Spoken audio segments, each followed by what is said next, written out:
Bismillahirrahmanirrahim. Assalamualaikum warahmatullahi wabarakatuh. Perkenalkan, nama saya Muhammad Insani Mani, NPM 50255, kelas 1B, Prodi PGSD. Baiklah, pada kesempatan kali ini saya akan menjelaskan hasil dari intisari materi yang telah diberikan oleh Pak Dedi Firduansa MPD selaku dosen pengampu pengantar komunikasi. Baik, materi pertama yaitu kemampuan komunikasi. Baik, untuk mempersingkat waktu, saya akan langsung ke materi. A. Kemampuan komunikasi secara efektif. 1. Pengertian kemampuan. Menurut Robbins dalam surat No pada tahun 2013, ia menyatakan kemampuan adalah sebagai suatu kapasitas individu untuk mengerjakan berbagai tugas dalam suatu pekerjaan. Lalu lanjut kedua, 2. Pengertian kemampuan komunikasi secara efektif. Menurut Fajar, dari semua pengetahuan dan keterampilan yang kita miliki, kemampuan berkomunikasi termasuk di antara yang paling penting dan berguna. Melalui komunikasi intrapribadi, kita berbicara dengan diri sendiri tentang ini dan itu, mempertimbangkan keputusan yang akan diambil. Seorang individu akan sukses apabila mempunyai kemampuan komunikasi secara efektif yang baik. Menurut Salon Weaver, komunikasi adalah interaksi manusia yang saling mempengaruhi satu sama lain sengaja atau tidak sengaja, dan tidak terbatas pada bentuk komunikasi verbal, tetapi juga ekspresi muka, lukisan, seni, dan teknologi. Baik, kita lanjut ketiga, aspek komunikasi secara efektif. Menurut Supratiknya pada 1999, aspek dalam komunikasi adalah A. Maksud-maksud, gagasan, dan perasaan yang ada dalam diri pengirim. B. Proses kodifikasi oleh penerima pesan. C. Proses pengiriman pesan oleh penerima. D. Adanya channel. E. Proses dekodifikasi pesan oleh penerima. Penerima menginterpretasikan atau menafsirkan makna pesan.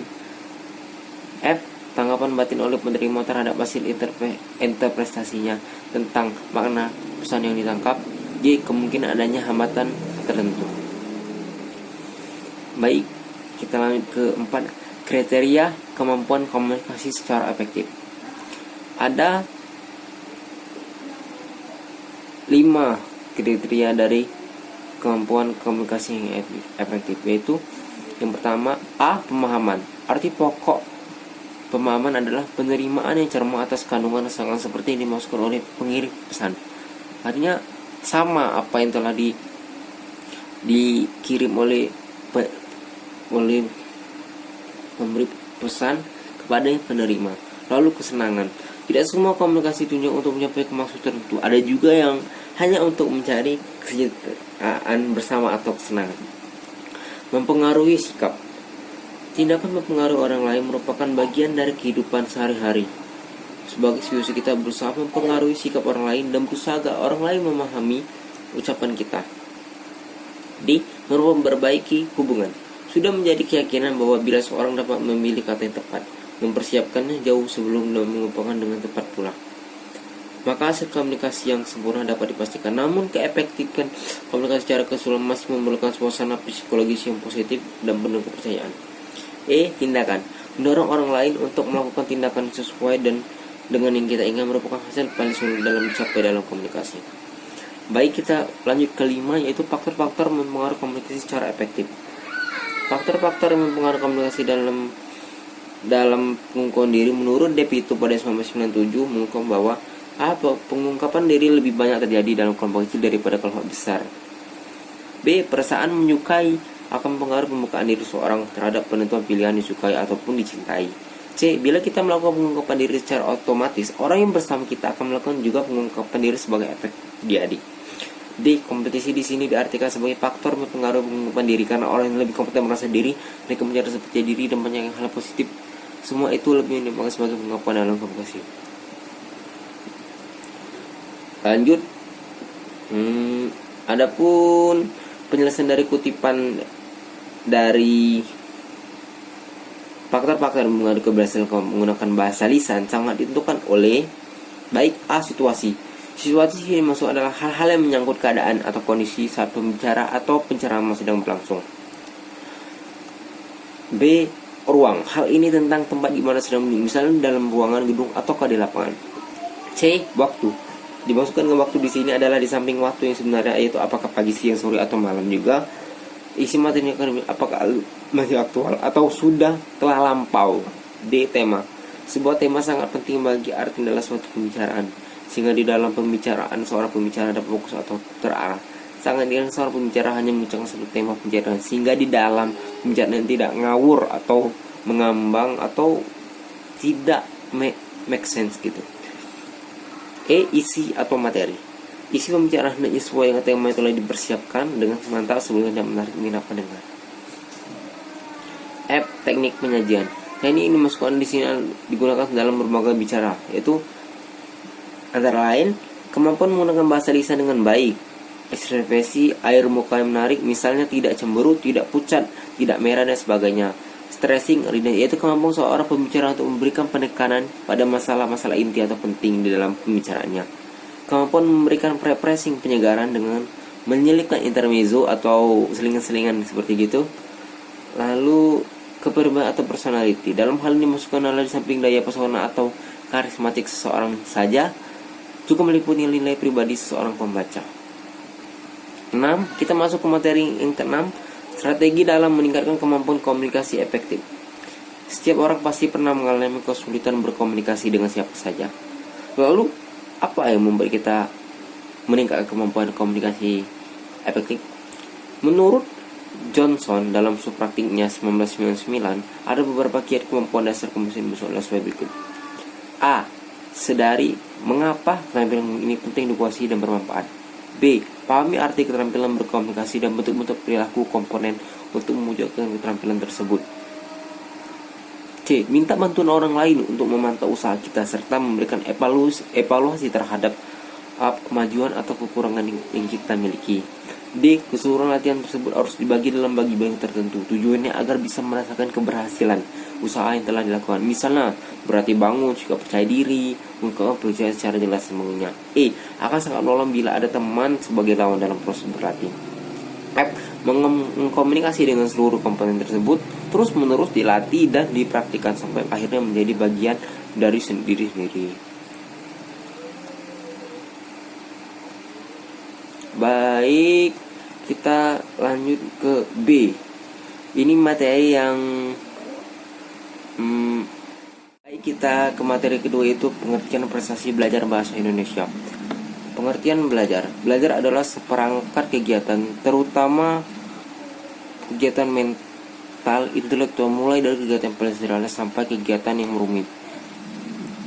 Kegiatan tersebut dimulai dari kegiatan fisik dalam arti kegiatan melihat, mendengar, meraba, dan alat-alat indera manusia untuk melakukan kontak dengan bahan yang dipelajari. Kegiatan tersebut kemudian diteruskan pada struktur kognitif orang yang bersangkutan. Baik, dua, pengertian bahasa Indonesia. Bahasa Indonesia adalah suatu simbol lisan yang arbiter yang dipakai oleh anggota suatu masyarakat untuk berkomunikasi dan berinteraksi antara sesamanya, berlandaskan pada budaya yang mereka miliki bersama. Bahasa yang sering merujuk pada adanya keberadaan masyarakat, identitas budaya dan hubungan dengan kebudayaan manusia. Bahasa dapat menjadi ciri-ciri yang menggambarkan kesepakatan dalam budaya mengenai arti dan pemaknaan bahasa yang digunakan. Baik, 3. Pengertian prestasi belajar. Prestasi belajar adalah suatu proses usaha yang dilakukan seorang untuk memperoleh suatu perubahan tingkah laku yang baru secara keseluruhan sebagai hasil pengalaman sendiri dalam interaksi dengan lingkungannya. 4. Prestasi belajar bahasa Indonesia. Hairil Anwar Noto Diputro mengungkapkan ruang lingkup standar inti dan standar mata pelajaran bahasa Indonesia SDN ini terdiri dari beberapa aspek, yaitu nomor 1, kompetensi inti, menerima, menghargai, dan menjadikan ajaran agama yang dianutnya. Kompetensi dasar dari itu adalah meresapi makna anugerah Tuhan yang Maha Esa. Lalu kompetensi dari kedua itu meresapi anugerah Tuhan yang Maha Esa atas keberadaan proses kehidupan bangsa dan lingkungan. Lalu berdasarkan penjelasan yang setelah saya bilang nomor kompetensi dan kompetensi dasar itu, bahasa Indonesia memiliki peranan yang sangat penting dalam setiap penyajian materi pelajaran yang lain, karena bahasa Indonesia adalah bahasa pengantar resmi kegiatan proses pengajaran di sekolah. Kaitannya dengan komunikasi efektif sudah sangat jelas dipaparkan di kompetensi dasar bahan penyajian, karena komunikasi yang efektif memerlukan bahasa Indonesia yang baik gitu. Oleh sebab itu dalam komunikasi efektif dijelaskan bahwa setiap bahan yang juga berkaitan dengan kemampuan berbahasa Indonesia yang baik. Pada umumnya, hasil belajar dapat dikelompokkan menjadi 3 ranah, yaitu ranah kognitif, psikomotorik, dan afektif. Menurut Purwanto, domain atau ranah penilaian ada 3, yaitu yang telah saya sebut tadi. Hasil belajar peserta dapat diklasifikasikan dalam 3 ranah domainnya, yaitu 1. Domain kognitif, yaitu pengetahuan atau mencakup kecerdasan bahasa dan kecerdasan logika dan matematika.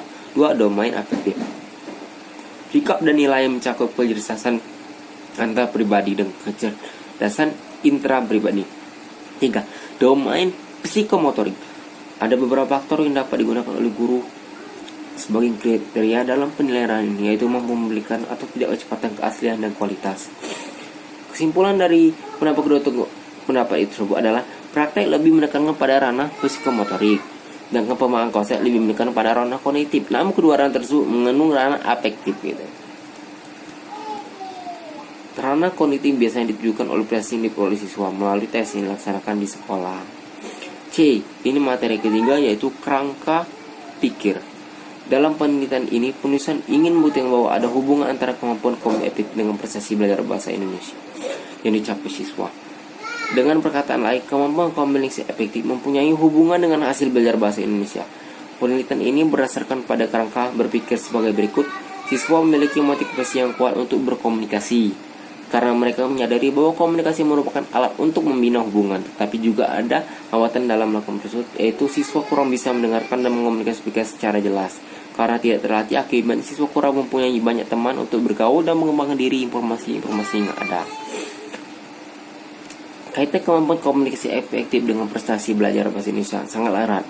Apabila orang masih mengenal apa yang maksudnya atau komunikasi efektif, maka rangsangan yang disampaikan dari masuk oleh pengiriman atau sumber berkaitan erat dengan yang ditangkap dan dipahami oleh penerima. Sehingga dengan kemampuan komunikasi efektif, maka akan lebih cepat pula memproses suatu informasi, terutama kaitannya dengan informasi yang tentang mata pelajaran bahasa Indonesia yang sedang penulis teliti dalam penelitian ini.